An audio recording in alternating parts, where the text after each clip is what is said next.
আজকে ভিডিওটিও সকল মালয়েশিয়ার প্রবাসী ভাইদের জন্য খুবই গুরুত্বপূর্ণ।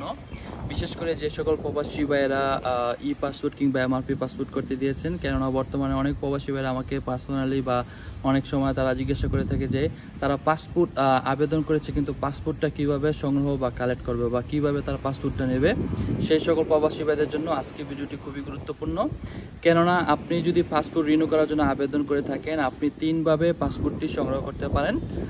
সর্বপ্রথম যে অপশনটি সেটি হলো আপনি যদি বাংলাদেশ পাসপোর্ট ডিপার্টমেন্টের যে ওয়েবসাইট বা বাংলাদেশ হাই কমিশনের যে ওয়েবসাইট, সেখানে গিয়ে যদি দেখেন আপনার পাসপোর্টটি বাংলাদেশ থেকে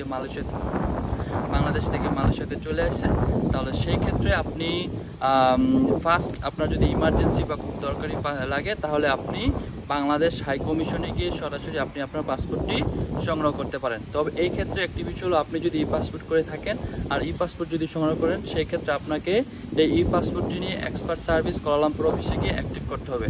এটা হলো ফার্স্ট একটা অপশন, আপনি সরাসরি বাংলাদেশ হাই কমিশন থেকে আপনি সংগ্রহ করতে পারেন। দ্বিতীয় যে অপশনটি হলো, আপনি যদি মালয়েশিয়ার বিভিন্ন প্রদেশে, বিশেষ করে জোহর বারু কিংবা পেনাং কিংবা তেলেঙ্গানা কিংবা অন্য যে কোনো স্টেটে থাকেন বা অনেক দূরে থাকেন, সেক্ষেত্রে আপনি চাইলে পোস্টলাজের মাধ্যমে আপনি আপনার পাসপোর্টটা সংগ্রহ করতে পারেন। আপনার যে নিকটবর্তী যে এলাকা, সেই এলাকা পোস্টলাজ সিলেক্ট করে আপনি আপনার পাসপোর্টটা সংগ্রহ করতে পারেন।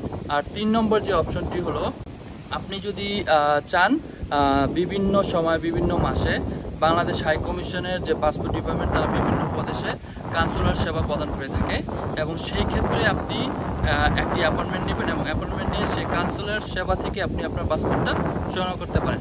যেমন আপনি যদি পেনাং থাকেন, এখন যদি যেই মাসে যেই তারিখে বাংলাদেশ পাসপোর্ট ডিপার্টমেন্টের কনসুলার টিম যাবে পেনাংয়ে, সেই সময় আপনি এর আগে তাদের একটা বিজ্ঞপ্তি থাকে, সেই বিজ্ঞপ্তি অনুযায়ী সেই তারিখের পূর্বে আপনি অ্যাপয়েন্টমেন্ট নেবেন পাসপোর্টটা সংগ্রহ করার জন্য, এবং সেই সময়তে আপনি যাইয়া পেনাং সেই প্রদেশের সেই অফিস থেকে আপনি আপনার পাসপোর্টটা সংগ্রহ করতে পারবেন। আপনার কিন্তু কুয়ালালামপুরে আসতে হবে না এবং আপনার কি পোস্টলাজতেও কালেক্ট করতে হবে না। আশা করি সকল প্রবাসী ভাইদের জন্য ভিডিওটি খুবই গুরুত্বপূর্ণ।